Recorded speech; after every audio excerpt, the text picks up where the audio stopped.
All right, morning. Morning, everyone. Morning, ladies. So, Morning.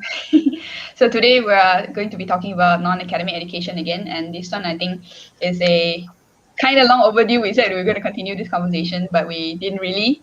Yeah. So we're still going to be talking about non-academic education. I think the last time we did this, we were left hanging with more questions than answers. Not that we can give answers anyway. But yeah, so we'll just do a quick recap. Maybe you have newer revelation across the couple of months. So we mentioned like a lot of different knowledge, skill set, and even values that we wanted or we wish have been introduced to us in school. So I think the last time I remember you all mentioning EQ, mentioning things like what was it? How to I make remember myself. friends. Sorry. How to make friends. Yeah. So things like that, and then I mentioned foraging. Oh Like, hello, yeah. I pergi pasar, I tak kenal ikan. My mom was commenting on that also. So things like that were not really taught in school. So financial literacy, I think, was something Yes, that we said financial wasn't literacy. emphasized Yep. so much as well. Yeah. So on top of that, is there any other stuff that you guys wish that was taught in school or somehow imparted to you before you started adulting?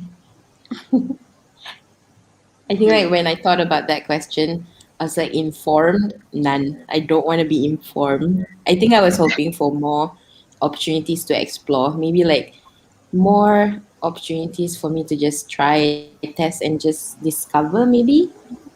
And also not those kind of curated discovery where it end up me learning about the periodic table sort of thing. I don't want Mm-mm. curated ones. So maybe along the lines of like Inquisition. Yeah. Mm. I You don't want? remember being curious at school. Mm. School seems to be a box that I try to ignore. I felt like Okay. every homework was purposeless. Yeah, that's how I felt about school. Mm, No, so you were mentioning like periodic table rather than being introduced and forced to learn periodic table, you would rather give me some stones and then make me realize that, oh, actually there is other No, elements. I was saying I don't want that. I don't want you to just trick me into learning something. she just want to be put in a room and like just do whatever. Yes, Mm. exactly. Okay.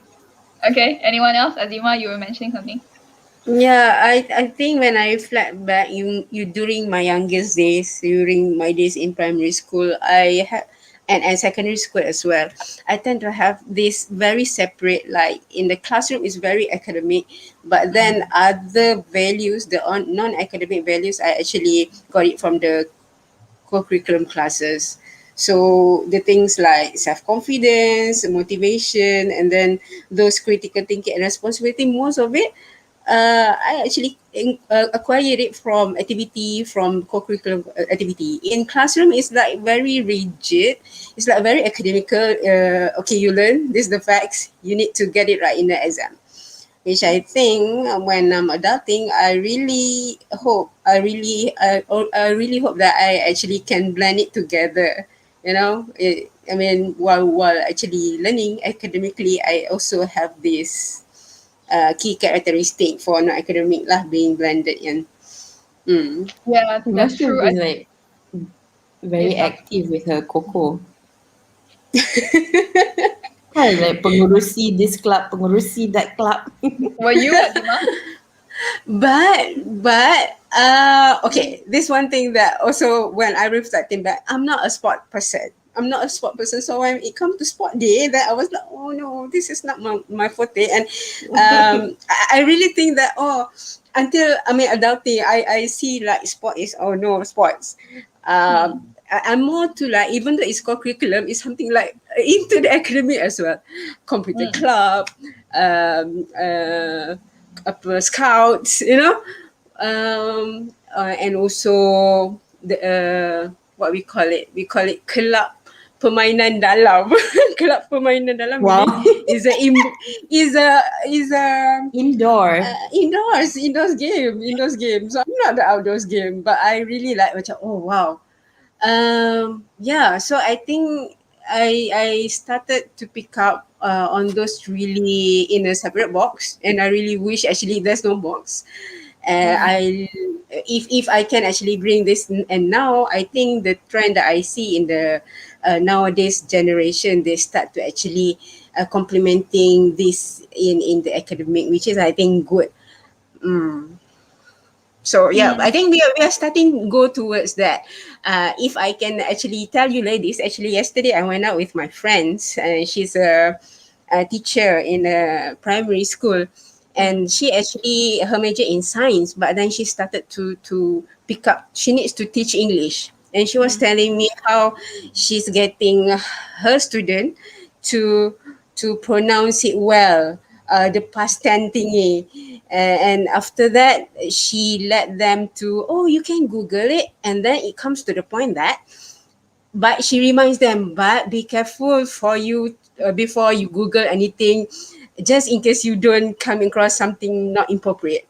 Which bring me to the point that actually, yes, it's necessities for in our education nowadays to actually tell the children up front that what they can do, guide them in a way what they can do, and what they actually shouldn't do. In a way, it's a guide. You need the guide first, because it's like mm. a very open sky. You can Google and you can get anything. And imagine you as a kid, 10 years old kids, and you Google and you get something like inappropriate. Oops, what you do, what you Imagine should do. what tough will be up to. Yeah, exactly. Exactly. I was about to say, like, I don't With her know. I go non-curated. against. So yeah, how's to actually implement and insert this guideline, which I think is a non-academic skills, while you actually learning in your academic purposes Mm. lah. Mm. Yeah, yeah. I like that you mentioned the teacher just say, "Oh, you can Google it," basically teaching you that you can go and be resourceful and search it up yourself. Then we can come Yeah. back and talk about it. So I like that part as well.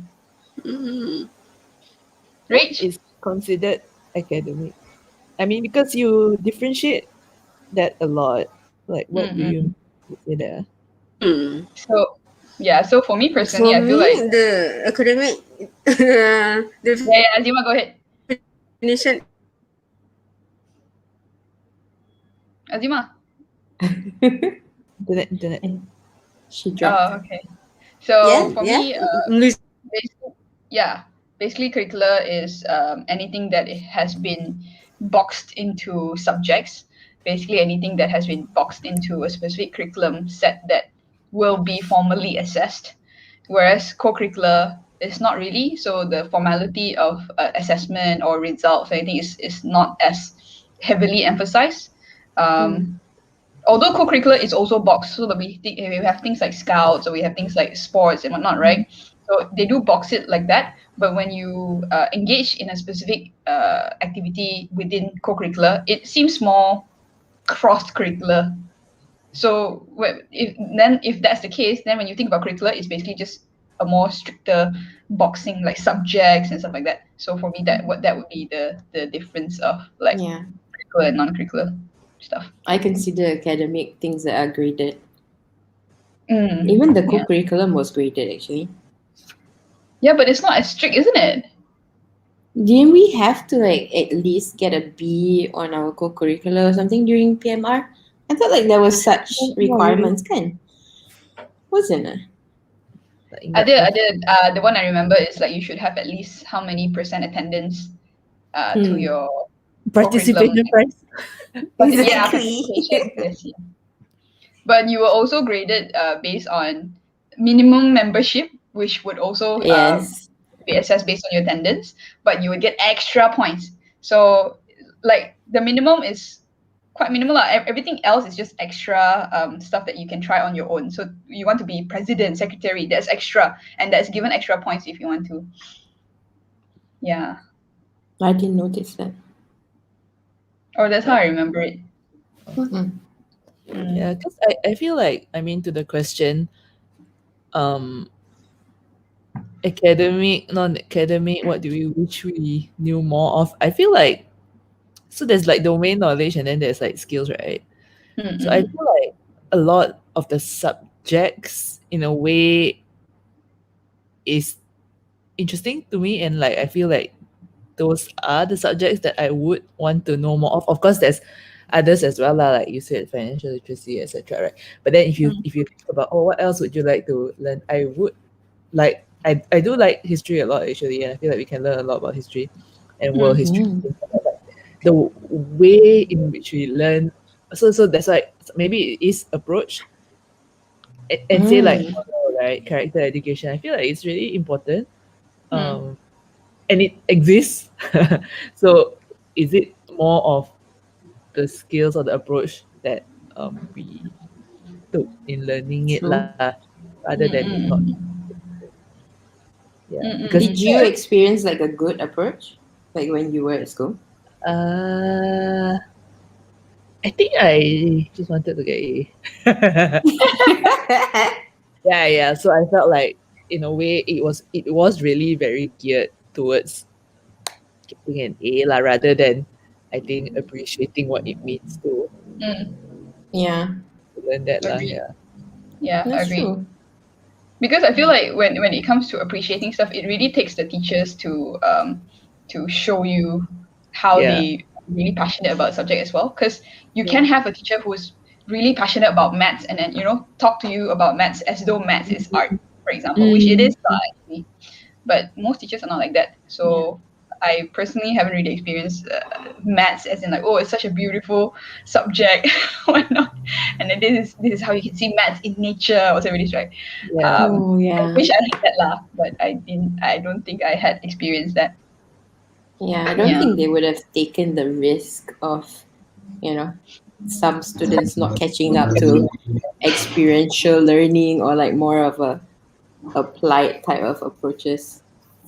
Mm, I mm, don't know. mm. Yeah. Yeah. There needs to be a range, isn't it, in terms of how you deal with students. Different people learn different way anyway. But I think it's because the way that schooling is being done, you're under a group of peers learning together, kan? So then for one person to need to cater to so many, that's also where the breakdown happens lah. Then you want to have one way to do it first, so that's easier, so everyone can get a minimal, Mm. level of knowledge. And after that, if you want to personalize, then that's really additional job scope, I would say. Mm, mm, Yeah. mm, mm. And Yes. so, what Rachel was saying? Sorry. It's just skill problem lah. Yeah. Hmm. So, were there no domains or skills that you wish you had learned at school, aside from what was Me? prescribed? Yeah. I mean, you mentioned financial literacy, lah, and I do think that's a big one. Okay. But in skills for sure, because I felt like so a lot of the subjects is there, but I would like it to dive deeper. Um, say so my example was history, right? So I think we just kind Okay. of touched a bit here and there on like, okay, this is the timeline, but what did Mm, it mean? What did this event mean? Like mm, what mm, could we mm, learn from that? I don't think we went like into this critical like analysis of like the events that happened in the past, I and I do like world history and maybe even history of the world. So not just um, yeah. And so yeah, so to me like a lot of the subjects are there, but it's like it can the be more way. thought thoughtful, I feel, or we should be encouraged to be more thoughtful about it lah. So things like Mm, PE, for example, is physical education, right? But do we mm, really know anything about our bodies?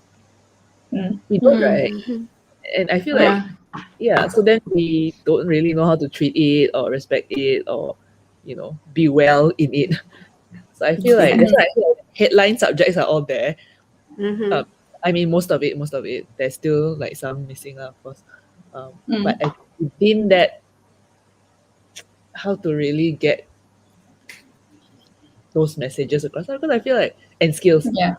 yeah, Yeah. I feel like Yeah. they're very powerful topics and subjects, but we just gloss over it. Yeah. Yeah. Yeah. We get the breadth, but not the depth.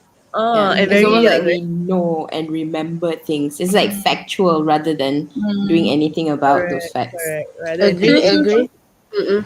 I still remember, like Rachel mentioned about history, then how I actually really have preference toward world history, talking about Rome Empire versus Malaysian history, sejarah pembangunan Malaysia, where actually I think the way the teacher deliver it or taught it, like Saf said, in Malaysian history, they tend to make us try to remember, okay, this date, this year, this is happening, rather than they are telling us a story, okay, this is what happening and why is happening and where this bringing us to. Whereas in the world history, it's more like you are telling a story. Imagine like you are watching a movie, like so. I think it's the way being delivered, and yeah. So while I think we can change it. I mean, the main thing is there, but how to actually get this learning processes for them to understand the process of history and to explore more and think and how to apply that of that history into the present. Yeah. Then like Yeah, yeah. later in life when you realize that, oh, it's actually pretty cool. I feel like it's always a mind blowing moment for me, when you're like, oh damn, that's actually what, oh, is that one of the rules? Yeah, yeah, yeah. But you only get that kind of moment later. Yeah. Yeah, And right. But you it's the wish you had same. gotten that in Yeah, school. yeah, correct. The same thing. You can get it a lot earlier. Actually, they're like, oh, this is how it all works, and this is how it connects, and this is what it means for us. Yeah, lah. Mm-mm. Mm-mm. Yeah, yeah, that's why. Because I feel like when, again, as you're mentioning about history, there's so much stuff uh that affects history, right? So actually with through history, it's not just about timeline and knowing things happening. Yeah. It's understanding the culture, understanding the thinking of why people do that kind of stuff as well. So Mm-mm. yeah, there's a lot more to history than just that lah. Like Mm. why did the war started, for example? Then you can Yeah. question what if it didn't. So then there's a lot of critical thinking that can happen, but because it's not assessed that way, your assessment Mm. is like, what year did this happen? So of Yeah, course, and that's how it hard lah. was that, man? Like 19, don't know what. I was like, oh Oh, shit. Yeah, exactly. yeah, I remember. fail at those type of things, Yeah, having to yeah, yeah. memorize. That was so difficult.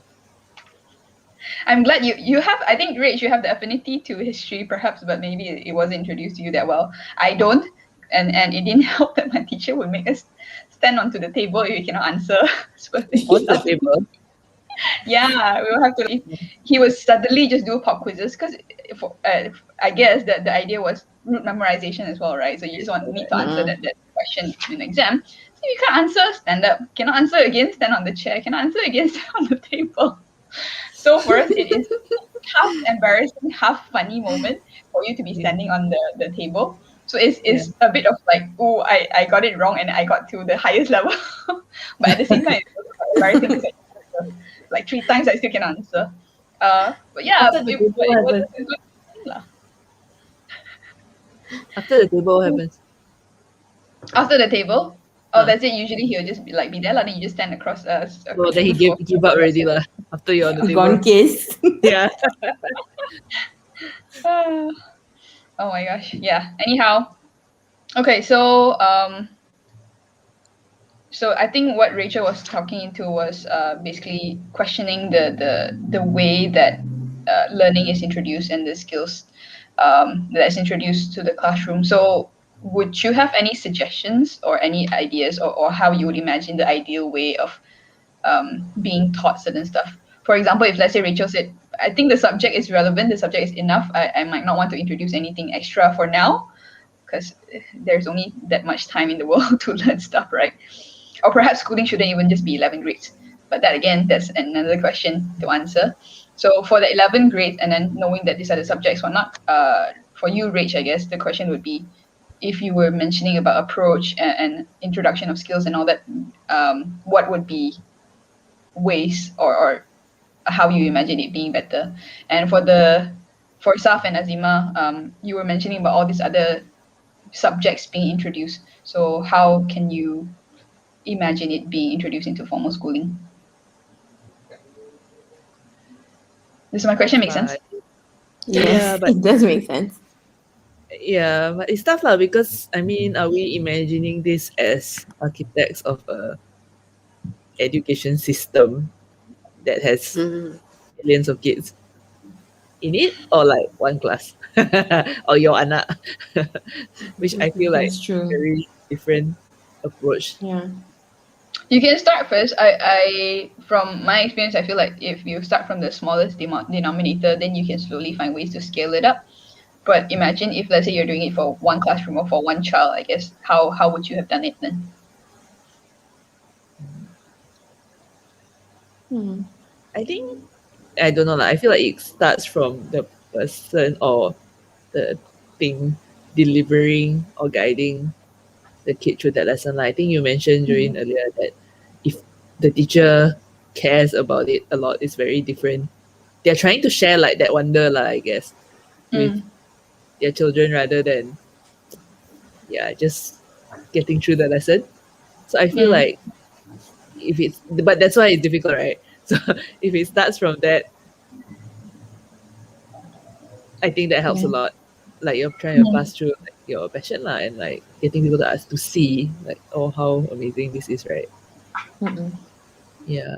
Um and then like Saf was saying, I mean I think Saf's thing about like discovering for yourself, um, I feel like that's important lah. I don't I don't know whether you just be like okay do whatever you want, but you explore lah, and I think giving people room to explore and come back with mm, things, um, and following their you follow your curiosity. mm. I think you Yeah. can learn about it. Like, I mean, how many times have we like gone down like the rabbit hole of Wikipedia or the internet when you're trying to like find out something that you are Exactly. curious about, right? Yeah, The Bermuda Triangle. yeah, Gosh, yeah, Feels go like, down that rabbit hole. yeah, acquisition of the knowledge through that approach seems to be like it would stick to you much more. Kan? Then Mm-mm. I think the other thing is also like friends or like peers. I don't know about you guys, but I feel like it makes a huge difference in terms of you learning and wanting more for yourself also. Mm, Because yeah, in the normal classroom, I don't know how people consider the role of your peers, right? Like, are they just there, just people that you're learning Mm, together with, or people like you're really actively learning from each other? that's true. I don't think people will actively anything. You're just in the same space now, right? Yeah, exactly. But that's really Yeah, but that's matter. true. Like me myself, I really find it really matter because when I'm start adulting, I have this different circle of friends. We with different preferences. For example, there's one friend. She's not into reading, almost no book at all. She's more into like beauty stuff, like clothes, makeups, everything. So imagine if we actually go out and spend our outing together. Then when I see a bookstore, I was like, oh my god, heaven, I'm going to go to this bookstore. And she was like, okay, you spend your 1 hour here, I will go and spend my 1 hour in Sephora for makeup cool the kits that she's going to get. And I was like, okay. And when we actually converse with her, I find a limitation to actually discuss about things. When I saw things or I watch a TV, then there's a issue. There's a limited discussion with her about this thing because she's not into it. But if she would like to talk about design things, makeup, those are the things that I pick up from her. Like, oh, because this thing is not in my interest, but I picking the information from her. I really think it's really a matter. So the more diverse circle that you have is actually where impact and actually contribute to your knowledge and also uh, perhaps trends. Of course, if you have your community, your friends that have the same like you like reading, then you can talk about this kind of book, different books or issues. But Yeah, it's really, for me at that time, I was like, wow, this is really interesting because it's really limited and it's really a different topic that I can talk to her. But that's an interesting life experience for me. yeah. Yeah. I think I think the whole the concept of having peers, I think it can go like good and it could potentially go wrong as well. Like I think one of the things I've been observing is I was highlighted about how peer pressure has a very negative reputation, but actually it could bring positive outcomes as well. So I have a nephew that is a bit more reserved in terms of exploring new things. Like he knows what he likes and he would limit himself to that particular flavor or that particular food. But because of another cousin who's much older, and that he looks up to that nephew, and he then tries different things. Like you can see him trying food that he definitely hates, and you can see him wanting to puke it out, but he would try because of the peer pressure, and then he would discover new things that he never thought he would ever like, and he starts liking them. So I think like, oh, that's one part peers could play lah. I think I'm not sure if we are being told would be a good thing, like, oh, this is what you can learn from your peers would be a thing. I don't know, but I definitely think there are benefits lah. Yeah. Yeah. Yeah, I think I just feel like, okay, so maybe like working in schooling, like work, the role of the team and teamwork and how people work together is a lot more important at work rather than or more, attention is given to it rather than at school lah. But maybe because at work you have no choice. I mean, it depends on the team to produce something, right? But Yeah. at school is just your own thing lah. And I mean, all these team projects is like not really, the joke, right? Where I think the meme, when they say, let me down for the last time or something. It's so normal in Exactly. school, like teamwork, like a few people will be doing the work. So I feel like it doesn't really have impact in schooling rather than at work. So then the role of people and teams and peers is not like focused on like given as much attention to, but I do feel it can be quite powerful. Yeah. Because yeah, if we think about how much other people influence us, Yeah, exactly. right? Yeah. I Yeah. was just reading up on Sir Ken Robinson's book, and then he was mentioning as you were talking. So a couple of stuff came up lah. So now that we're talking about this group, your peers thing. So he was mentioning about finding your tribe. That is key to finding your element. He's calling this. So element basically is the in between of finding your passion and finding your aptitude. So then he said finding your tribe was quite crucial because he was also cautioning like what Saf was mentioning about the power of peers, because there was this concept of group think, uh, Mm-hmm. like thinking. So then he was mentioning that people might fall. There have been experiments, there have been research made when uh, the follow the sheep kind of experiment. So if you Mm-hmm. put a control group of 20 people, 19 are fake, but then there's this one person, then you ask everyone a specific question, 19 people will keep answering the wrong one. So then that one person, although knowing that the answer is obviously wrong, would still say the wrong answer because you want to be kind of like accepted in your society, right, in your among your peers. So then you Yeah. would succumb to that. So yeah, finding your tribe would be a tricky thing. So I think hence the idea of the the teachers, the facilitators coming in as well. So there is a few factors that would help you find yourself, I guess. But I think there's something that wasn't for me. There was something that wasn't really emphasized a lot in school, and I wish there was more like that. And I'm sure teachers need help as well because maybe not all teachers are also skilled in terms of helping you facilitating you in learning this way or like encouraging you to find your passion, whatever it is, right? Because they also got KPI to hit. But yeah, so there are a few factors that's coming in lah.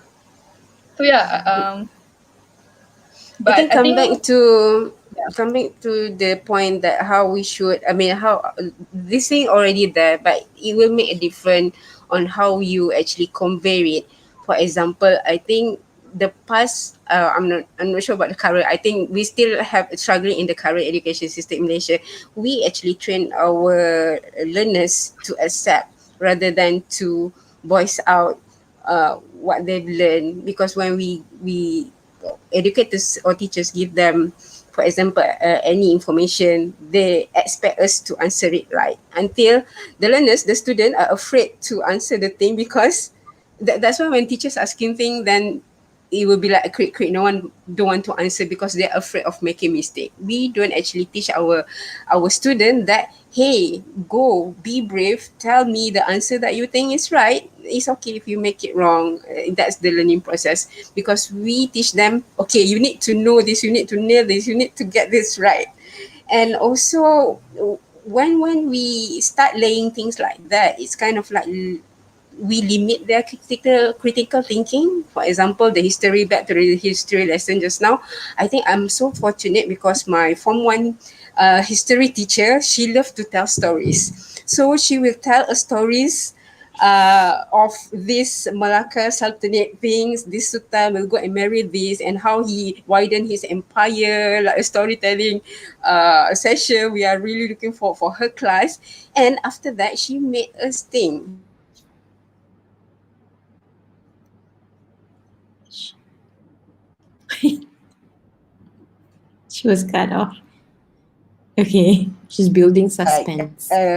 offer to our students. Now I think most of our science teachers, they were like critical thinkings. But how about other subjects like history, like maths, which is actually a lot of problem solving or project based learning things we can do to encourage the student to actually start to be brave and tell what they think, and start to explore things differently.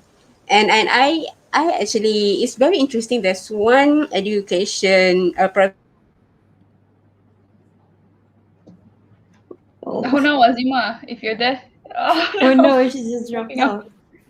Oh, good stuff. Like she got stuck when like she was mentioning good stuff already.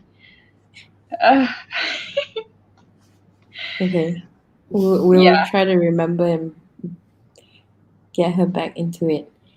I think I wanted to add about I I really feel it's a very human thing to want to control things towards an outcome. And I feel there's pros and cons to controlling, like building a framework so that you can ensure a specific outcome that you want. But it's also, I think, the beginning of the end when you start wanting the control because you want a specific outcome. I think that is my experience with school or even, growing up.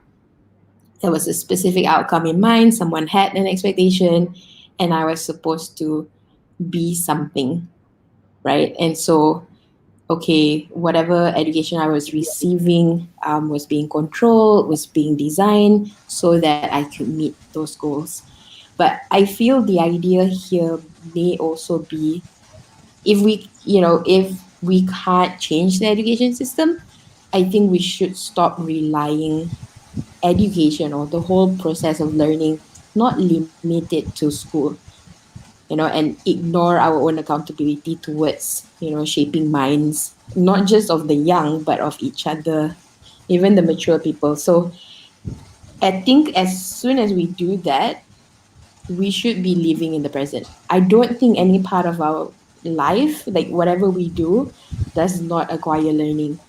So if we take different pockets in our day to day, there are so many things we can start doing. So I think even starting there, then you don't have to feel like it's so huge, like, oh, this is a systemic problem. Yes, it's a systemic problem, but not probably in the education system. Because when we dig deeper, you can see the whole like blueprint lah, all the plans are huge and it is considering all of these discussions that we're having. But it really takes like the whole nation to want to do something about it rather than, okay, I'm gonna lepas tangan, and once I send my kid to school, I'm expected, you know, a holistic child when they return. But at home, like I don't care. I'll just do it mindlessly. Yeah, I think that lah. really being present in life and knowing that everything you do is an opportunity for learning. Yeah. Azima want to. Yeah, Yeah, continue, where was Azima. I? Where was I just now? Um, We heard your teacher pandai cerita. Mm, Yeah, yeah. So she really treated this thing, and then she gave it back to me, to us, like, okay, this is what happened. This is story. The Sultanate go and marry this princess like that in case to widen thing. Then she was like, how about if you are in that princess shoes, what will you make a difference? So that's really made us think like, oh, this is what happened back there. And actually, if the prince or princess have this and they do this, then thing will be different. And also, she connects that with the present because of that is happening, and this is why our tanah Melayu is like this. The negeri is treated like this. So we know she bring us to the whole process. Like they started to tell us this story, make it really interesting, and then she start to include a critical thinking, make us think what will be most. What will make a difference with the quickest flip, what can be worse. And she tie it back to the present because of this history is happening. This is why it's resulting like this. So I think it's a very good process, and we really look into her classes. And I think that is something that our teachers need to grip and try to include and insert into their teaching, which is involve more of critical thinking rather than just give the information and hope your student to get it right. I mean, they need to give you back how every student, how they accept it is very different. How they interpret it very, very differently. And I think one of the thing that we should start grabbing is the different style learning of the student and how the student convert it back to us differently. In my previous webinar, it's very interesting that one of the teacher that we interact during the webinar, he's an ICT teacher, and he was like during the PDPR learning from home situation a couple of months ago, when the teacher needs to actually get the feedback from the student and do some activity with the student, especially language teacher, bahasa Melayu teacher, bahasa English teacher. So what they need to do is they want to hear how the student read the passage or talk to them back. So they made this student to record themselves and send the video back to them. It's very interesting that he was saying these students are very shy in the classroom. They almost say anything in the classroom. But when they record themselves, the result is different. So I think Interesting. it very interesting because in the classroom, this student were very passive, but when they be given this opportunity to record themselves, reading or saying something, so from there, the teacher was like, "Oh my, I never see this student. Talking like this before. So I can see her pronunciation, which part is good, which part is weak, which is he himself cannot see that in the classroom." So I think that's a very interesting point. And what I'm getting to add, number one is the way we laying things. The perhaps we already have this skeleton of syllabus, which is I think quite nicely placed, but the way we actually laying it out, offering it to the student by implementing this so-called non-academic skills lah, like critical thinking. And I think at the early age is very important for students to know that it's not wrong for them to voice out, even though it's a wrong answer. We should encourage a student as an early young age to start voicing up their voice. Mm. Mhm. yeah, agree. But then our parents would like what you said, you were starting from young kan. So then adik-adik of course would always ask, but kenapa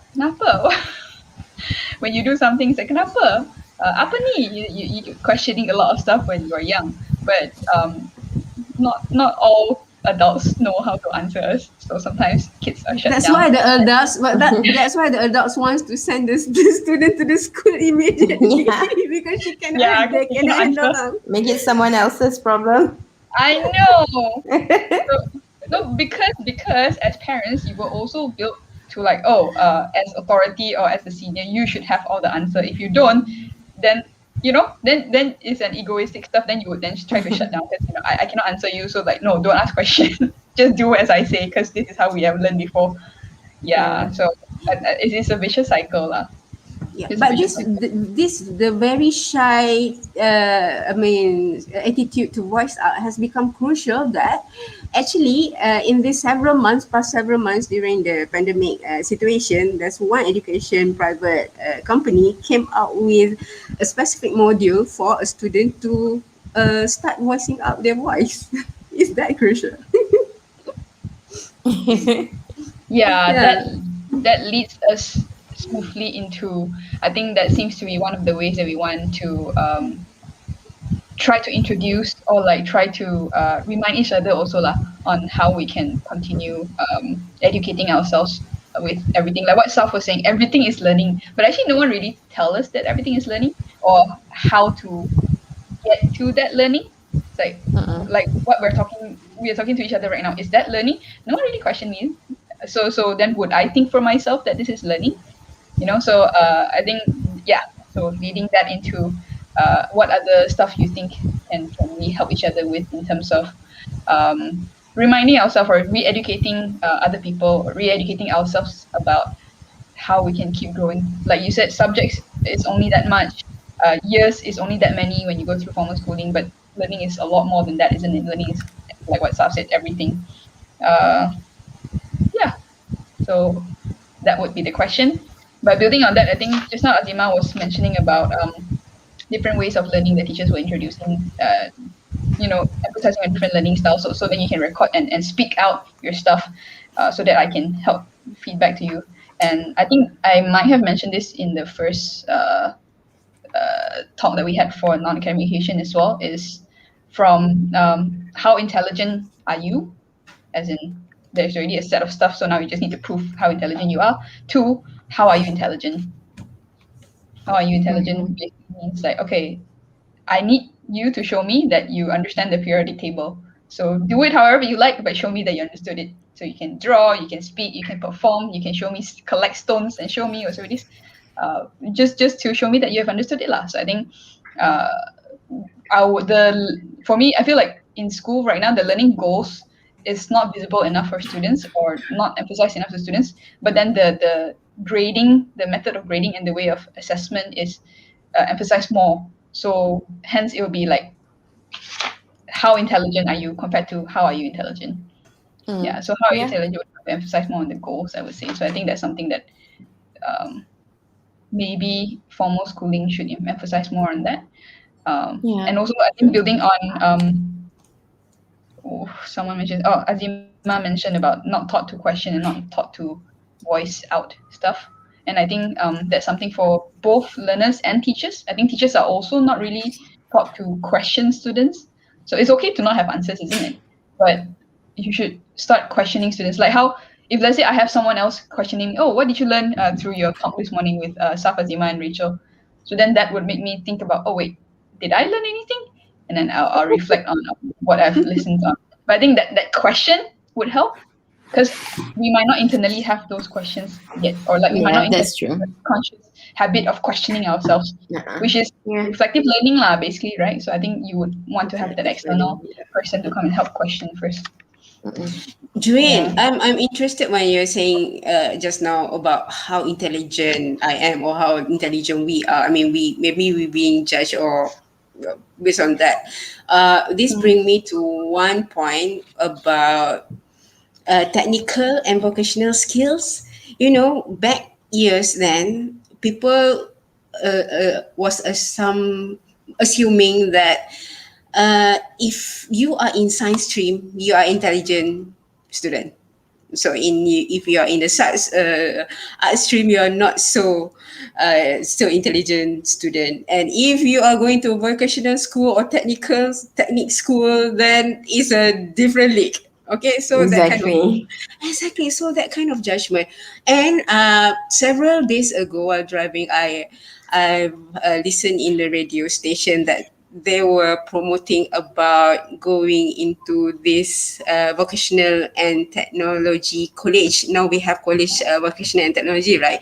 And at the end of the promotion advertisement, they were saying that is not a second choice. So meaning, I think the government also start to tell the community that they start to acknowledging that it's a various skill. So it doesn't make you less intelligent if you are really brilliant into technical skill or vocational skill. Maybe, yeah, maybe you are not good in the history or science, but you are really damn good in that sewing. You can be a perfect fashion designer. So I think communities and also our education system start to acknowledging that, but there's a lot of work need to be done. So they realize that you need to place your student to realize their real superpower, their real skill, so they can actually turn out to be their best. No. Mm. Yeah, I think like I agree. I wanted to say like, the whole point we should abolish whole idea of having standards. I think framing it that way or thinking one is better than the other is where it kind of gets wrong as well, because we then discount learning or education that happens beyond papers or professional titles or different salaries. But actually the world would function with all of these different type of things, but we don't take pride in things that are not acknowledged as part of the standard. And I feel, yes, we want to let them be the best seamstress, blah blah, but it still bogs down to the fact that we are lacking of seamstress. Probably we don't want to outsource to China to make our clothes, rather than actually, I don't think we want children to grow up to be exactly what they want to be. For example, maybe they just want to grow up to be a simple person. Like, as long as they can feed their mouth, they are like decent, and that's fine. I don't have to Agree. contribute towards the economy, and it could be okay. But I don't think we want to Yeah. accept the fact that some people just want to be simple. Well, there is a career in beach bumming, right? People would want to learn how to surf and whatnot. So yeah, I would like to be a beach bum. Yeah, Rachel, do you have anything to add to that? I mean, I Would you guess like to be a bitch bum? no. But I think I understand what you mean, Saf. And I think it's interesting because I feel like simple doesn't mean useless. It doesn't Correct. mean it's just that you're not buying into the hustle culture, lah, right? Where you like Yeah. make more and more and make more money, and you need to be number one and be the best that there ever was. Maybe you just want a simple life, lah. But I feel like as humans, we want it's in our nature to want to be productive. And it doesn't mean that be productive means number one or be like, whatever, but we want to find Yeah. meaning, lah. We want to do something with our lives, lah. Like, I don't know about professional beach like, I don't know what they get out.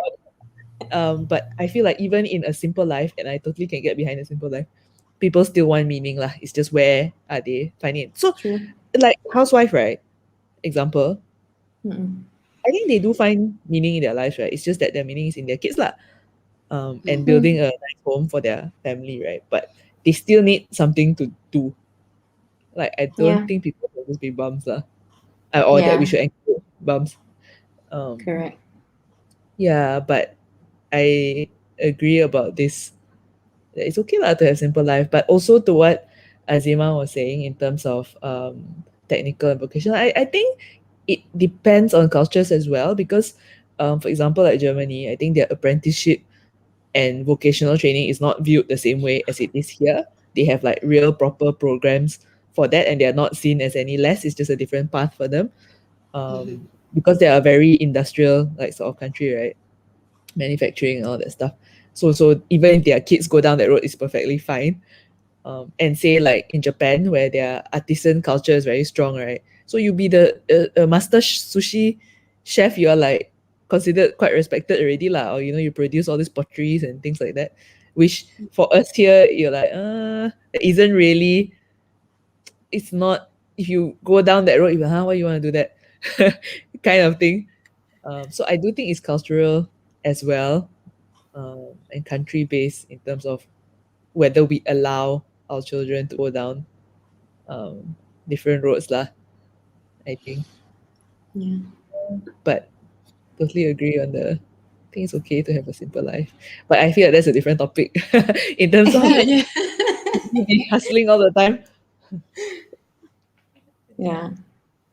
But that's very tied to economy lah. If you want to Can. Mumbai as a country, like everyone, they sort of try to make, everyone like hustle lah.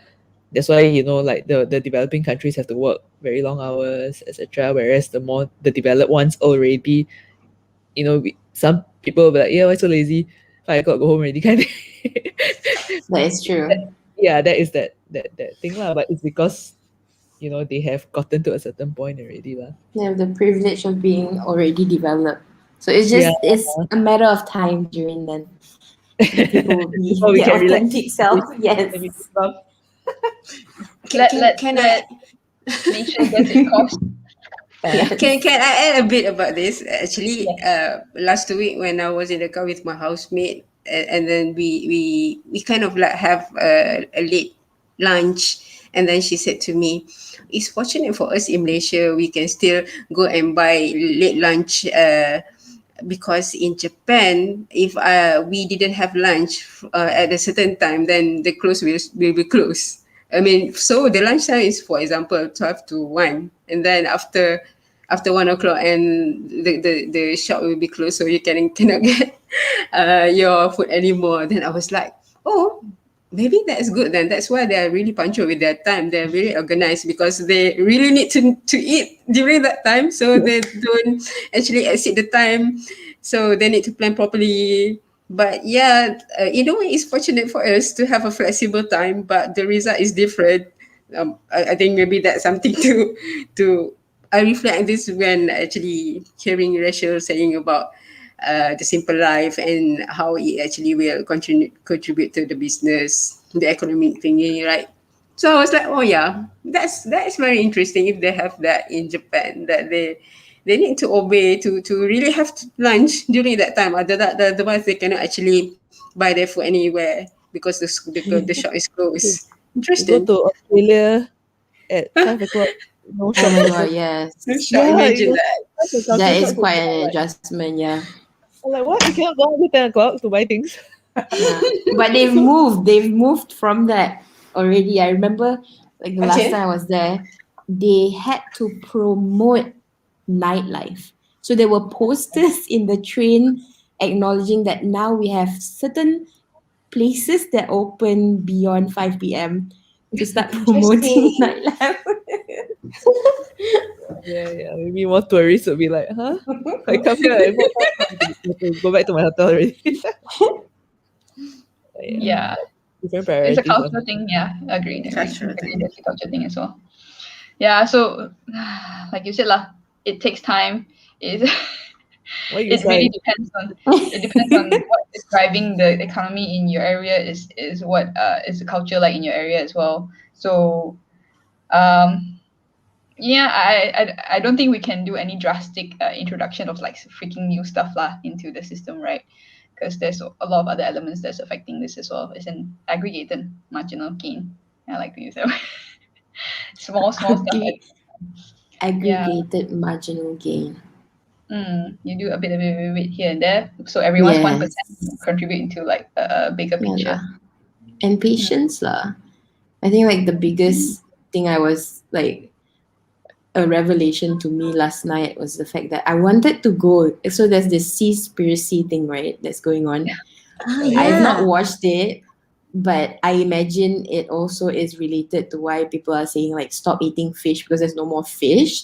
And I wanted to blame, like, how much can us stopping from eating fish actually help the businesses to stop taking the fish? It's not our fault. I was like, it's not my fault. And then this morning I was realizing, oh, the whole milk industry somewhere, I think it was America, kind of took a hit from us shifting towards nuts, nut milk. I don't know what you call it, like nut milks. Milk. Mm-hmm. Yeah. So then I like, yeah, it just takes a lot of time lah. Like you would do, then you probably die and never see, the outcome. But eventually it gets there.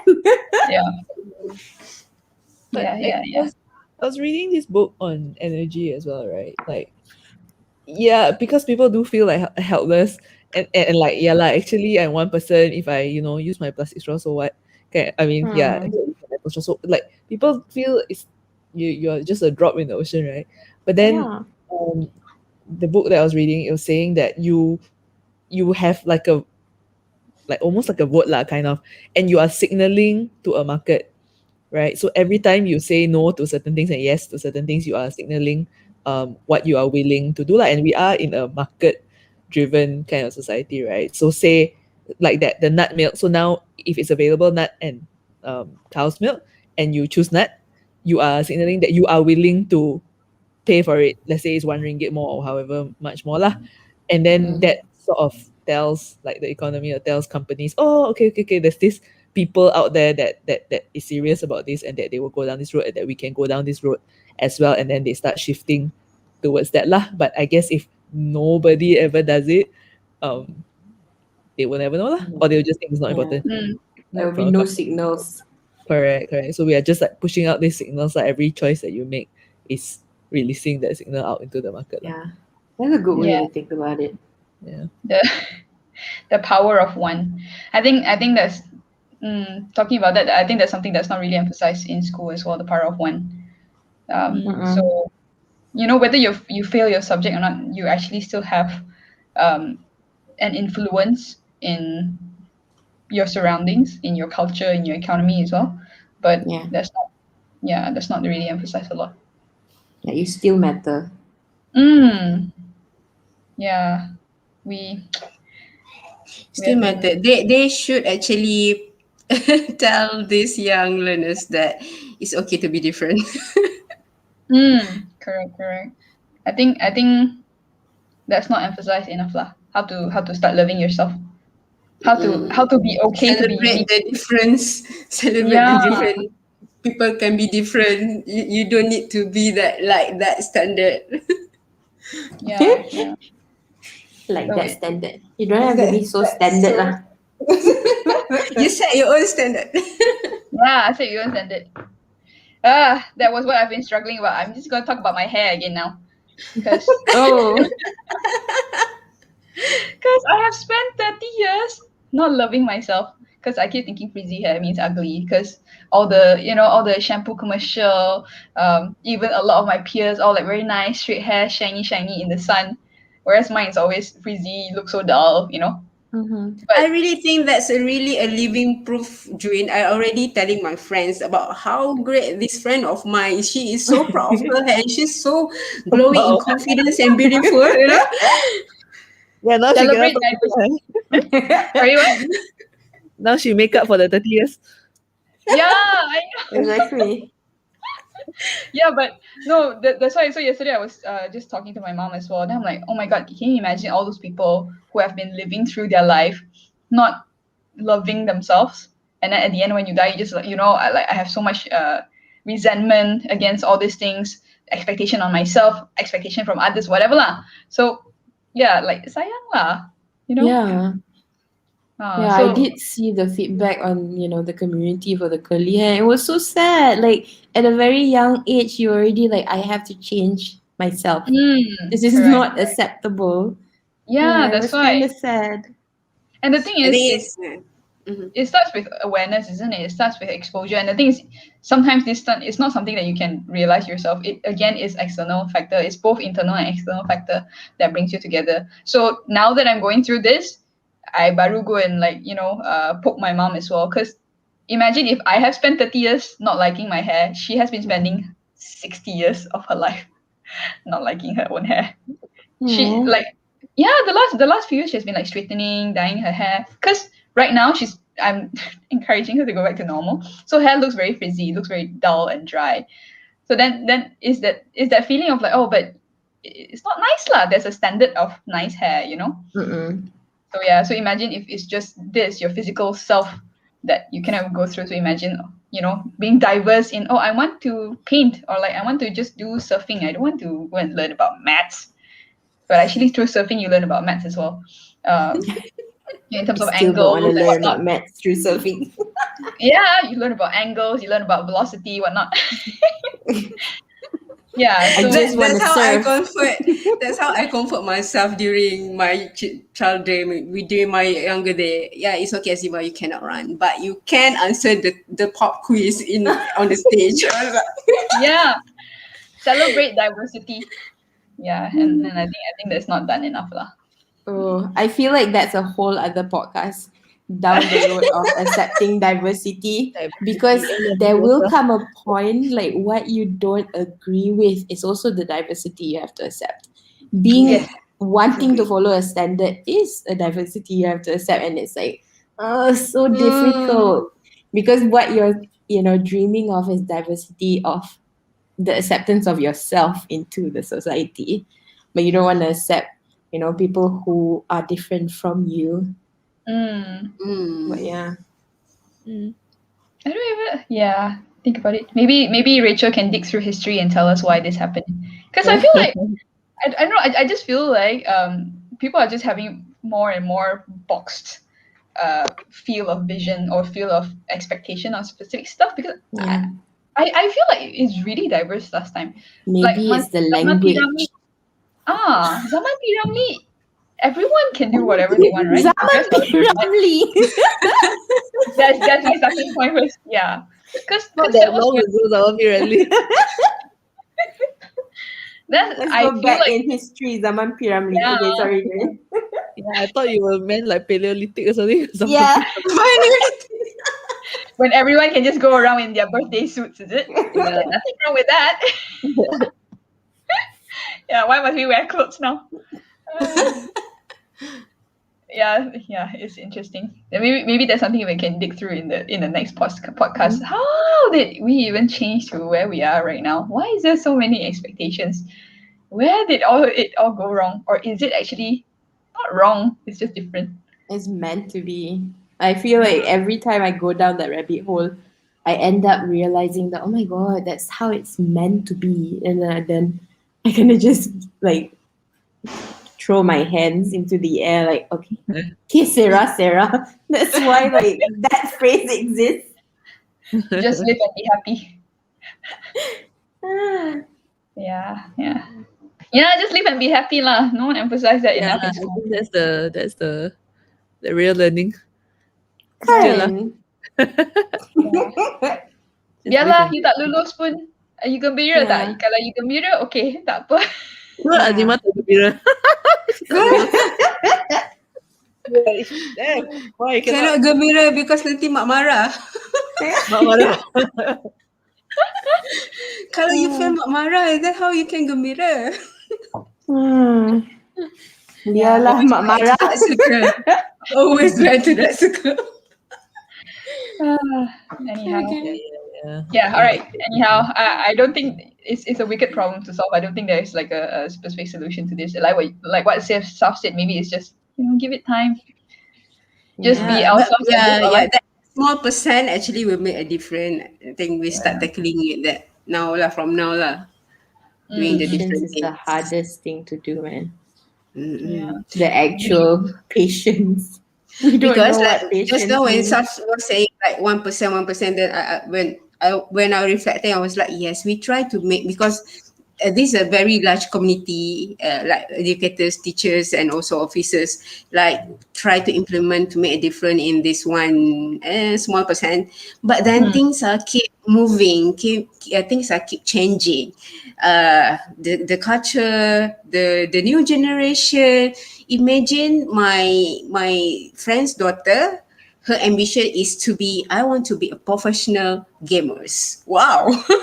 So a 10 years old girls would like to be a professional gamers, and her mother was like, what, my daughter want to be a professional gamers? That's how different it is. And nowadays kids, they aware that, hey, I want to be a YouTubers because I can make money out of it. So that's the ambition. You can see the setting. I mean, Yeah. without we are, if we are not changing, the things is changing itself, and somehow it collide in a way, clash. It's organized chaos. It's chaos that somehow comes together. It's Mother Nature all over. Mother Nature is chaotic, but at the same time also perfect on its own way. Yeah. Yeah, because I was just reading a meme yesterday also, something along the lines of what Azima was mentioning. So then, I think like this kids texted, not kid lah, youth I guess, texted the parents to say, oh, I'm going to be doing this, and it sounds like something like what I would say like a beach bum lah, you know. So oh, I'm going to be this beach bum, and then after that the parents was like, what, you know, it's a text message kind of meme conversation. Then the parents like, what's wrong with you? Da, da, da. And after that the kid would mention, oh, I'm going to be earning this much a year. And the parents are, oh, I sorry. Baiklah. Well, that is economy driven. Yeah. All right.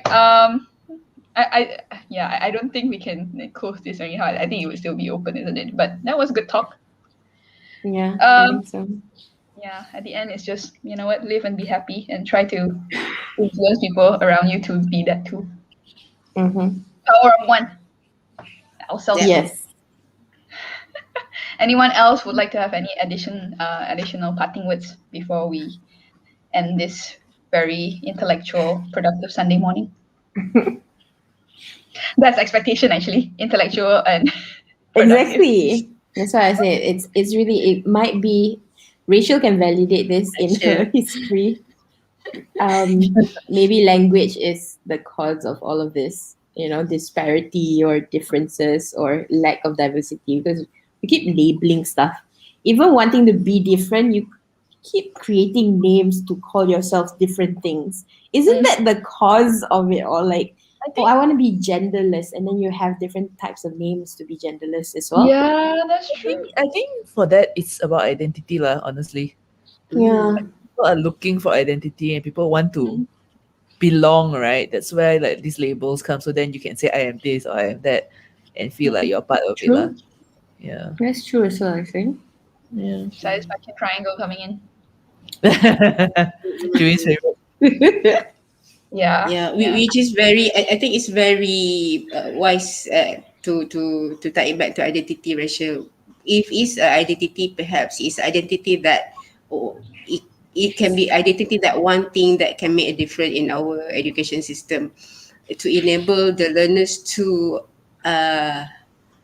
get to know their identity, identify their identity, their strength. Maybe that's something that will make a difference in our education system. I think the interesting thing is maybe it doesn't need to be you forever, you know? Mm-hmm. Maybe even as you embrace like your identity or your labels or whatever, it's something that is fluid, lah, you know, that's you now, you know, but it doesn't mean that you need to be forever boxed into this is me and I'll never change. Okay. Right? True. Correct. Then the education system does not have to be the person to blame for everything. It is really the person itself. Like The how we're going to ecosystem. continue. It's our fault that we are what we are also. Plot twist. Okay, Sarah. Okay, Sarah. So if there is no box, there's no need to unbox because there's no box actually. Yeah. In your mind. So many boxes. Yeah. Okay. All right. Yeah, I again, as I mentioned, I really don't know how to end this. I don't think there is a way to end this. Goodbye. Just goodbye. Okay. Enjoy the chaos. Enjoy the Good By chaos. luck, singing the question people. of Sarah. Yeah. Okay. Thanks, ladies, for joining me this morning to be talking to you about such. I personally feel it's heavy, but maybe it's actually light. Don't box it. Yes. Eye opening. Yeah, It's yeah, like, yeah. maybe it's not actually pain. I know, right? Oh, It's it's just a such a concept in no your lah. mind. Yeah, Okay, it's just thank the you. language. It's just the word you put against it. Yeah, no lah. Maybe just don't talk. Body language. Okay. Anyhow, all right. I'll go and dig more into for the books that I have left. But that was an interesting conversation for a Sunday morning. Mhm. Nice to know. I'll be blogging about this and summarizing this. But for me, I think that was quite an interesting uh, roller coaster ride. I Development. would say, Yeah. Uh-uh. from trying to find a solution to like, you know what, actually, just let it be. Let it Let be it solution. be. Let it go. Yeah. All right. Thank you, ladies. So I'll just end the conversation here to Have a good Sunday. Thank you. non-academic education Bye. part two. There is no such thing as non-academic, and boxing it into non-academic and academic. Actually, there's no two boxes. It's just learning altogether. It's Yes. just being human. Yay. All It right. sounds Thanks. so cute.